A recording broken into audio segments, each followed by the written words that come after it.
Hello Gemini, what's you doing? Ang pagbasang ito ay para sa lahat. Alamin natin ngayon kung ano ang meron sa iyong kapalaran.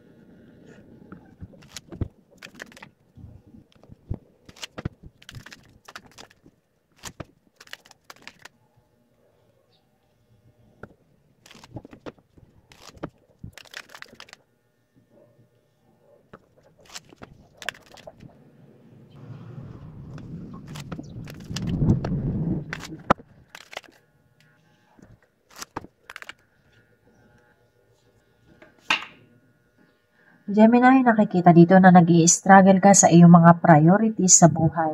Dahil na rin siguro sa dami ng iyong mga responsibilidad. At marami kang hindi nalulutas ng mga problema. Physically, mentally, pinanghihinaan ka. Napipressure ka. May mga nakakagalit ka. May nag-a-attempt o sumusubok na isabotahe ka. Lalong-lalo na sa may mga business, may gustong sumulot. Kaya mag-ingat sa iyong mga bagong plano. Nasa tamang direction ka. Para sa may mga legal issue, bagong kontrata, maganda ang balita. Nakikita dito yung victory or success, lalong-lalo na kung ikaw ay mag-i-start ng bagong project or business. At kung sakaling may lumapit sa iyong kaibigan mo, kakilala mo o kapamilya mo na mag-invest, pag-isipang mabuti.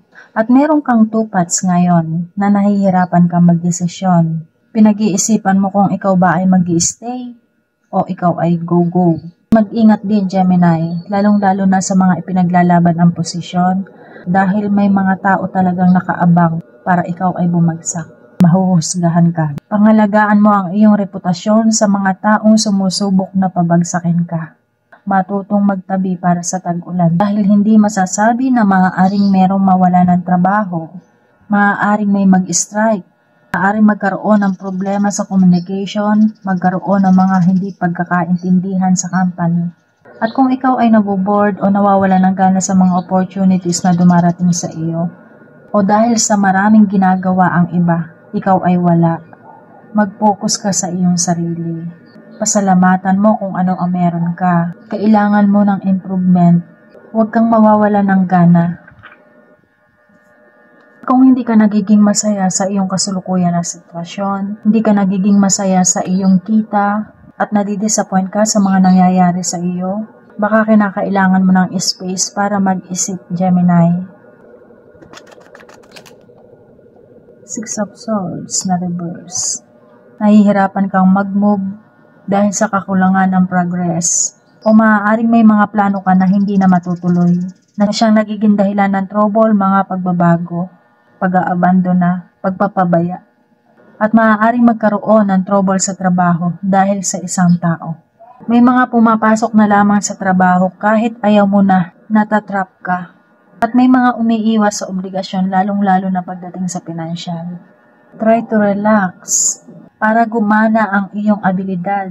Maramdaman mo ang progress. Nine of Pentacles. Huwag naman puro hirap ang iyong iniisip. Pamper mo ang iyong sarili.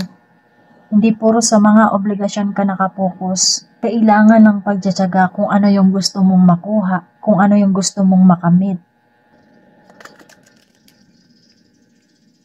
Nine of Wands na reverse. Huwag mong pairali na tigas ng iyong ulo at higit sa lahat matuto kung ano man yung mga nangyari sa iyong nakalipas. Palakasin mo ang loob mo. Sa iyong work, sa iyong buhay, kailangan ng balance, Gemini. Protektahan mo kung anong meron ka. Sa iyong mga responsibilidad, kung hindi ka magiging maingat sa iyong pinansyal, hindi ka makakaipon. At mayroong malaking pagbabagong paparating lalong-lalo na pagdating sa iyong relasyon. But remember, hindi lahat ng mga pagbabago ay madali. Kahit pa sabihin na ito ang iyong destiny, tutulungan ka na ma-reach mo ang mga goals mo. Pero i-make sure mo na makakapag-focus ka at ang intensyon mo ay totoo. Kaya matuto na i-accept ang mga proseso. Susubukan at susubukan ang mga relasyon. Isipin mo na ang mga problema ay pagsubok lamang. At ang pagbabagong nakikita dito ay maaaring may masaktan, lumuha, maaaring may malungkot dahil nawawalan kayo ng time ng iyong person, nawawalan ng time sa pamilya, dahil mga nakapokus sa pagpapayaman, sa paghahanap buhay, nakapokus sa mga material na bagay. Kailangan din ng mga adjustment, lalong-lalo na sa may mga health issue. Para huwag maapektuhan ang iyong kalusugan, gawin mong madali ang mga bagay-bagay para mapangalagaan mo ang iyong kalusugan. At winawarningan ka na maging positive. Maaaring subukan ang iyong relasyon mo sa iyong person, sa iyong pamilya, sa iyong mga kaibigan. Magkakaroon ng pagtatalo-talo dahil sa hindi pagkakaintindihan, hanggang sa hindi na mag-usap-usap. Maaari din maging problema ang infidelity, cheating.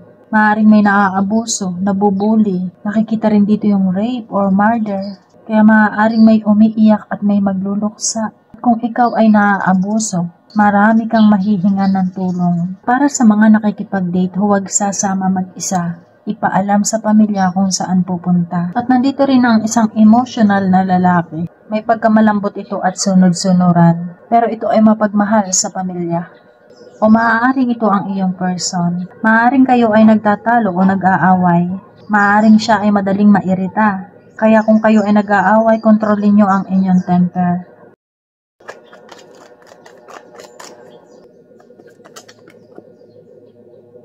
Death na reverse. Umuulit ang problema, ayaw magbago. Nandun pa rin kayo sa mga old negative energy nyo. Hindi pa rin nagla-let go. Maaaring may hindi pa nakaka-move on. May mga ayaw magbago, lumalaban. O maaaring meron din namang relasyon na nag-i-stay na lamang dahil sa mga obligasyon. At para naman sa mga natapos ng relasyon, maaari kayo muling magkita. At para sa mga single, kailangan ng positibong pananaw. Kailangan mong pahalagahan ang iyong sarili para makakuha ka ng respeto sa magiging partner mo. Dumarating ka sa punto na kailangan mong magdesisyon pero nahihirapan ka, Gemini. O maaaring magkabaligtad. Maaaring ito ang nararamdaman ng iyong person. At kung ikaw ay merong gustong malaman sa nararamdaman ng isang tao para sa iyo, nararamdaman niya na kayo ay soulmate. Dahil nararamdaman niya na kinompleto mo siya. Gustong-gusto ka niya, lalong-lalo na pagdating sa sex. Nararamdaman niya na kayo ay konektado, kahit nasa anong level pagdating sa pagmamahal. Kaya alam niya ikaw ang kanyang pipiliin, at siya ay proud sa kanyang desisyon. At huwag mag-alala sa mga single, may mai-inlove sa iyo.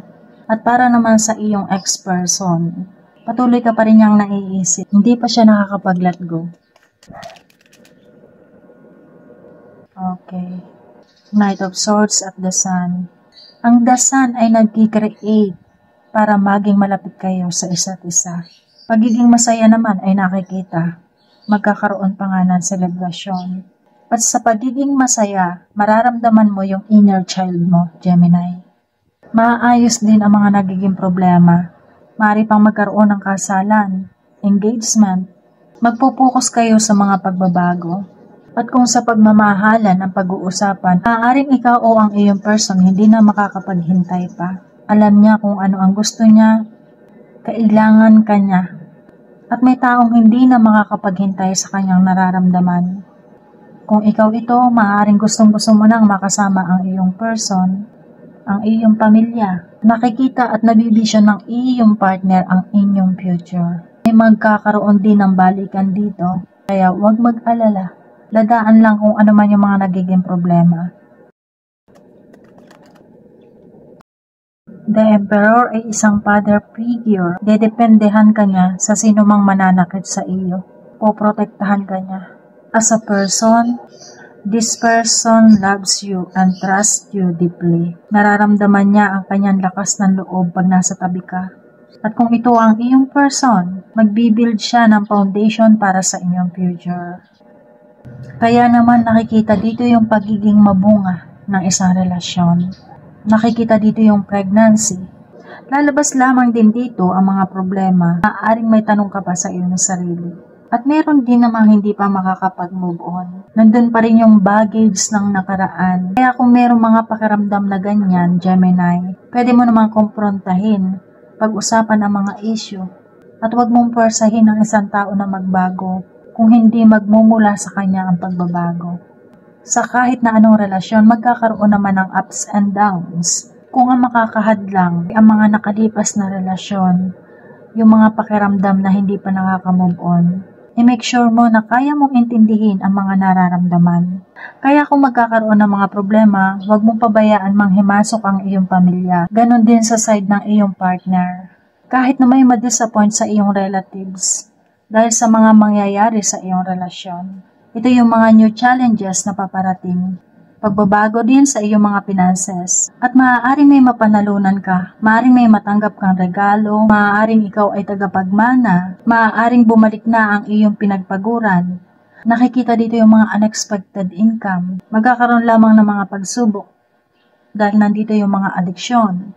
Adiksyon sa pagmamahal, pagiging obsessed, bawal na mga ginagawa.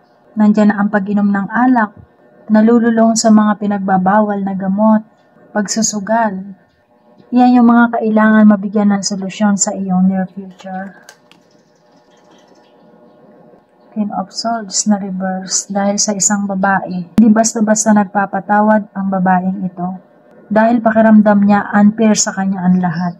At siya mismo ayaw niya mag-move on sa mga nangyari sa kanya.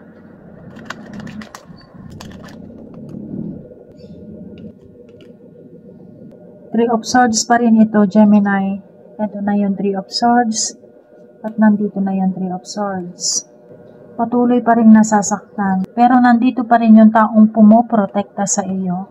Naghihintay siya sa iyong desisyon. Maaaring ikaw mismo, Gemini, ang problema, ano? Spoiled ka nga dito sa taong ito Gemini. Ipinakikita ng taong ito ang pagmamahal niya. The Star. Ito ay kumakatawan sa pag-asa para sa future. Lumalabas siya sa mga mahihirap na sitwasyon at nagbibigay siya ng balance energy ng paggaling ng mga sugat sa nakaraan. Kahit mental, emotional, physical, or spiritual issue man yan. At magtiwala ka na ang lahat ay magiging okay. Gusto ka ng tao kung ano ka, Gemini. At dahil dyan mararamdaman mo ang iyong confident, kaya anuman ang mga pagsubok sa iyong relasyon, may purpose yan, Gemini.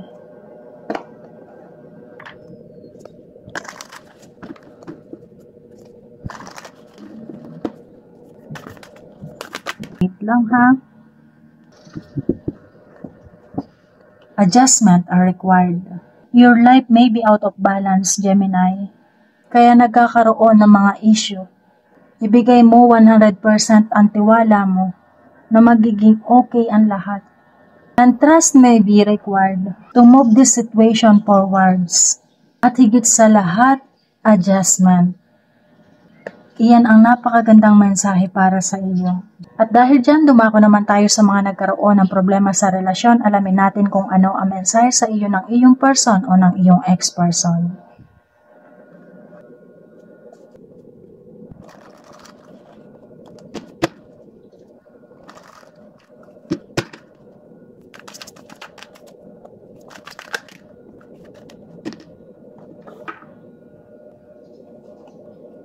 Kung sa palagay mo ito ang mensahe para sa iyo, i-claim mo ito, Gemini.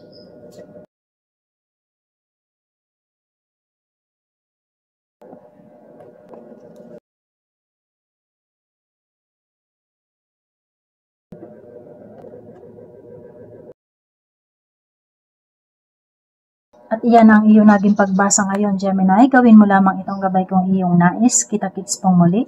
Nabawan Rashi po. Paki-like and subscribe na. Thank you! Bye-bye!